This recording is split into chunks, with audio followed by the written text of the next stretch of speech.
Okay, everything's fine underneath there. Now, this goes on those little splines on there. You see there? See the splines? There's also splines in there. So when that fits in there, you can adjust the splines wherever they go. Basically, that's just going to fit on there. Okay, like that.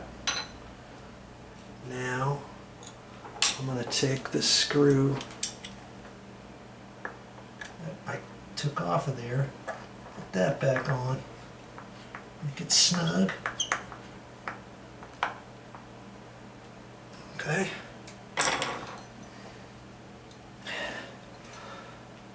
And I'm going to put that on there about where I think. Look at that. That looks pretty good, doesn't it? Look at it straight on here. See there? Let's see if that wasn't right. You could put it over wherever you felt comfortable because of the splines. You can have it on there wherever, see? Of course we don't want it like how they had it before. We want it about right there. Nope.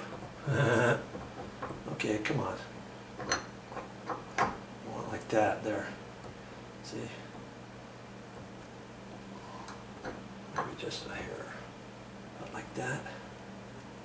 I think this one's got to go up slightly that way, like that. Okay, that's looking good. And if we want, we can try the water first. Now see, I think that these are all set up for hot water side. If you had this one on the cold water side, the handle might be all the way back that way to off and halfway to on. You're like, oh shoot, does that mean these are handed, right hand, left hand? No. You see this little cotter pin in here? This little goodie right there. See how it slips on there? This pulls off, then this shank gets swiveled over to there, and then you put that back on. Then you can do that after you screw it in, okay? Then you can make it so it's for right hand or left hand. Isn't that cool?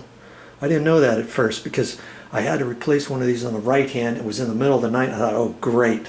And I thought, wait a minute. I looked at that. I said, let's try that. And sure enough, it worked. Okay. So that's where I want that. And I've still got my little set screw here.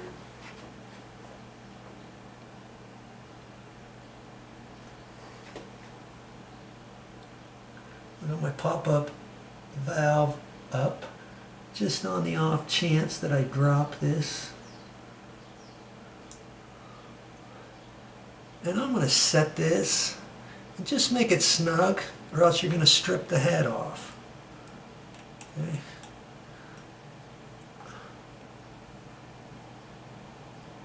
That.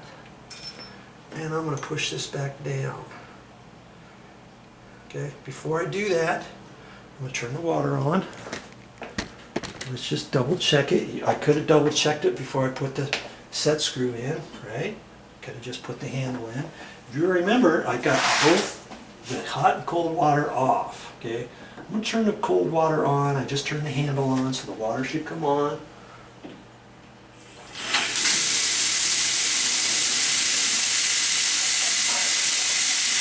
You know, that's just the cold water. Now I'm going to turn the hot water on, okay? Got the handle, I got the handle on. I'm going to turn this valve on.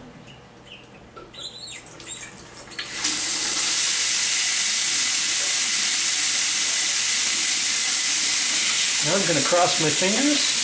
When I turn this off, no drips. I have not checked this yet. I do not check stuff like that.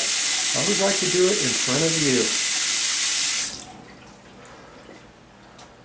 Voila! Fixed. Yes. Now I can push this back down. It's got some gummy stuff in there. I could have cleaned that off before I pushed it back down on there. Okay, there. we's back in business. If you had to call the plumber for that, I'm going to say, you know, the part was about $30. Plumbers don't come out to your house for any less than 125 bucks. So the key is to find the right part for your right sink. Because like I say, there's a lot of these out there. You may think, I'll just go to a hardware store. I'll go to 3 hardware stores and I'll get lucky and I'll find the right one. Well, maybe you can, but maybe you have to special order it. And if you do, that means you're going to have to come back, put this one back in if you want your hot water for now, or you can turn your hot water valve off and just leave it off, let's say, for the entire time until you find the right one. Okay, you could do something like that. Just use this sink with the cold water. Okay. Am I a professional plumber? No. And you don't have to be one either. I showed you how to do it, and I know you can do it yourself. Speaking of more videos, what am I going to do next? I got a toilet here, and I don't know if you were watching before, but this whole toilet is loose. Somebody had caulked it and it's loose. This is a 10-year-old toilet. Look at that. And the reason why I first noticed it, because if you get on the toilet and move it, see there? I'm moving it right off. And that's another thing. They didn't have it shimmed properly, and when you get a rough floor, you've got to have it adjusted properly when you first install it to have it tight, or it could start loosening up. That's my next project. I've got to take that all apart, and I'm going to use a waxless seal. If you want to keep watching my videos, I'll show you how to do it.